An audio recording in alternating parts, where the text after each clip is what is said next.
Hello and welcome to your second to last day for your 5-day challenge. Today is where we get into the all-important off-page SEO in a very significant way. The method that you're going to learn today is something that I hope sticks with you for a very long time and that you implement right away because it's a proven method that can significantly accelerate the process of landing front page rankings on Google and thus getting more traffic to your website.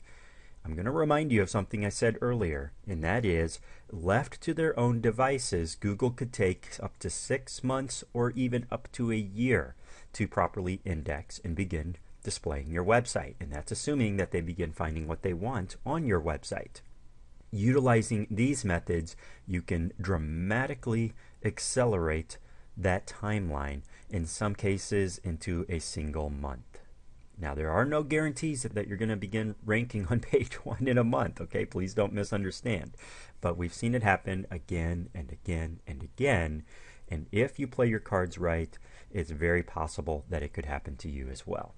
So compare a month, or let's say it even took 2 or 3 months. Compare that to a full year. Which would you rather have? Now, let me show you what we're talking about here. We discussed RSS feeds during yesterday's session. Now we're going to talk about a similar process of giving Google what it wants. And what Google wants is proof of popularity and proof of quality content. And one of the most powerful and proven methods of doing this is something called anchor text.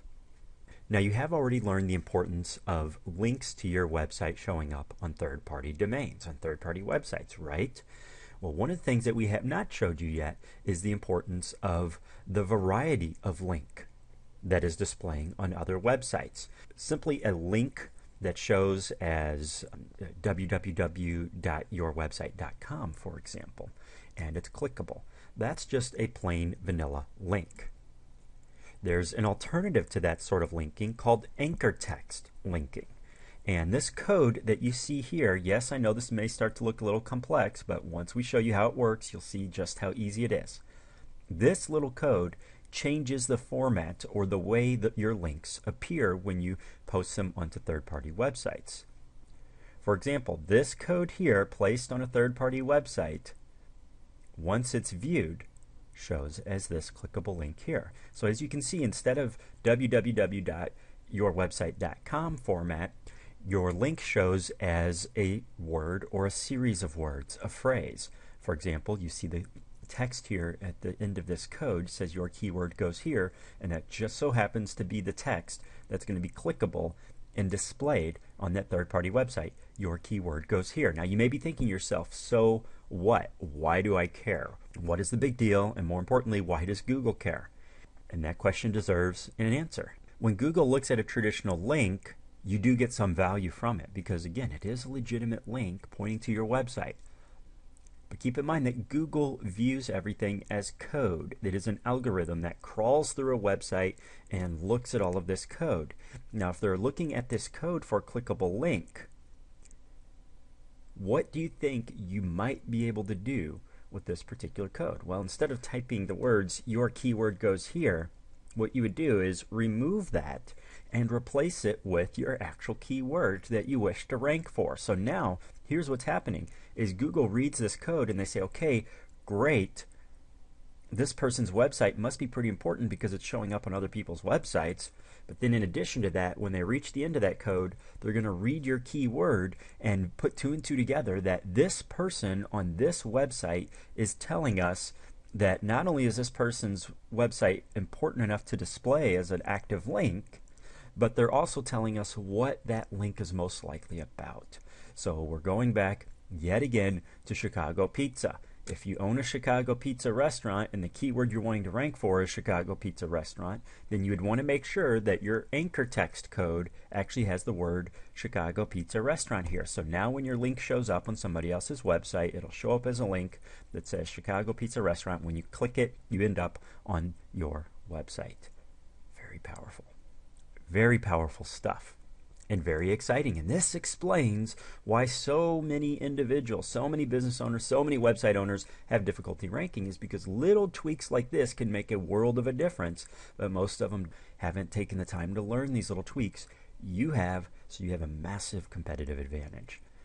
Let's exit these slides here. Let's go live to the web, and let me show you how to put this newfound knowledge to work. Okay, so what I've done now is I've visited a website called Digg.com. That's Digg.com. Digg.com is a social bookmark.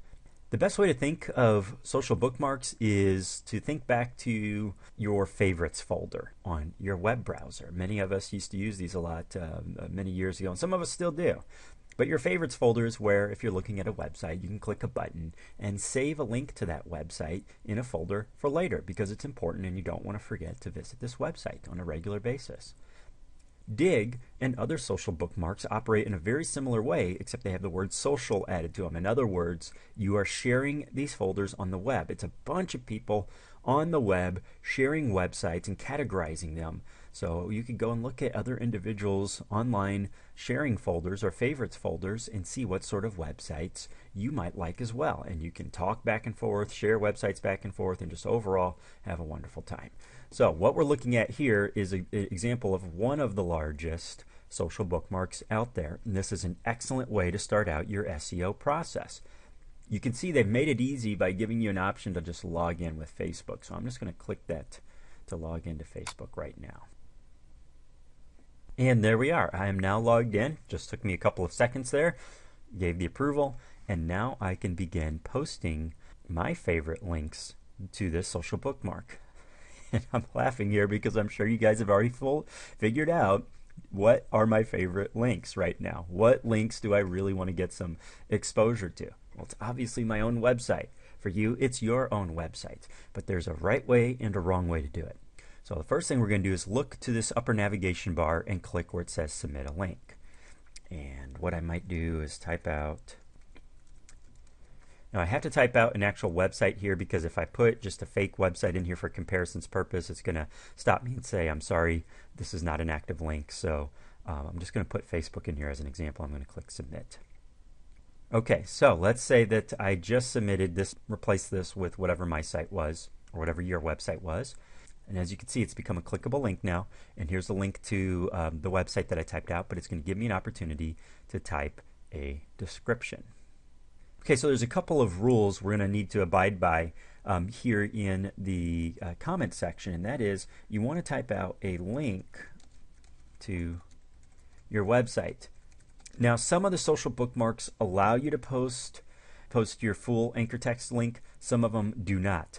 So what you're going to do is you'll attempt to post it with the full anchor text first. I know Digg, they're only going to allow you just a plain vanilla link. They're not going to allow the full-blown anchor text link, which is a shame, but you still get results. You still get benefit. So we're going to go ahead and post it anyways. And then we want to make sure that we type out a description of whatever this page is that we're linking to, and make sure that you link to specific pages on your site.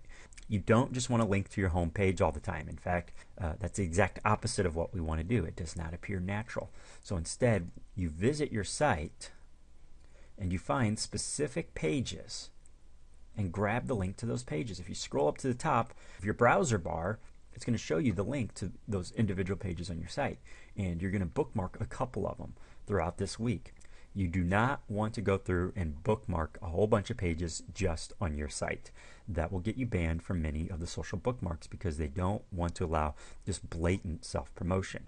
And that just basically means when you overdo it. If they are looking at your account and see that the only things that you're bookmarking is just your own website, then they're going to have a problem with it. You'll get a warning once, and then you'll get blacklisted, and you won't be able to post again after that on many of these social bookmarks. So what you're going to do is go out and just find a couple of funny pages or interesting pages on the web or interesting stories and bookmark them. Sprinkle those in while you're doing the same thing to your own website. So that way you're going to have a variety of links. As you can see, it only takes about a minute to post a bookmark. So post 2 or 3 bookmarks from other websites, and then post 2 or 3 from your own website, and then move on.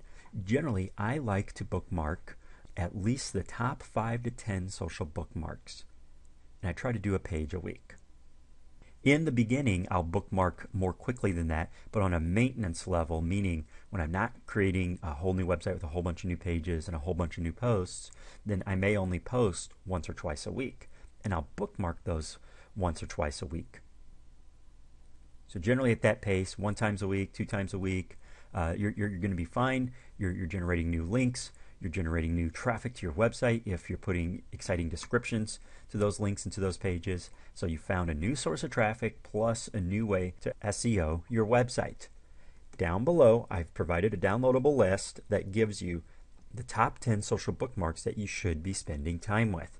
Visit each of them, create an account at each of them, and then here's another tip, is when you set up your initial account, you're going to be given an opportunity to set up a profile for yourself. Well, here's where things get really fun. Within your profile, they're going to ask for your name, your location, then ask you to tell us a little bit about yourself. You're going to have a little bio box on many of these social bookmarks. Well, guess what you can put here? You can put your anchor text link here as well. That anchor text link is going to show as live in most of these profiles. So just do a test. Go ahead and post it out. Go ahead and paste that anchor text link. And remember, guys, you don't have to memorize the anchor text link. If you're thinking, wow, that's long, I'm never going to remember it, just write down that link. Just copy and paste that link. I have it posted down below beneath this video for you, so you can just copy it, paste it into a Word document or a text document, and save it on your computer. And anytime you're doing your bookmarking or doing your backlinking, then just copy it and paste it into the box, and then just change the web address and just change the keyword. Makes things easy. Then once you've done it once on a page, just copy what you just typed out with the changes, and now every social bookmark that you go to after this, you just simply paste a finished and ready to go link. Keeps things simple, doesn't it? So once again, try to social bookmark all of the pages and all of the posts on your website, but do not do them all in one day. Break it up throughout a week or two. If you have a bunch of pages, if you just have 4 or 5 pages, you can do that in a week. But let's say that you're going to social bookmark your new website you're building plus your existing website if you have one. Let's say it has 20, 30, 40 pages. You don't want to go in and bookmark all of those in a single day. Spread it out. It's more natural. You'll get better traction from it. That's it for video number 1. I'll see you in video number 2.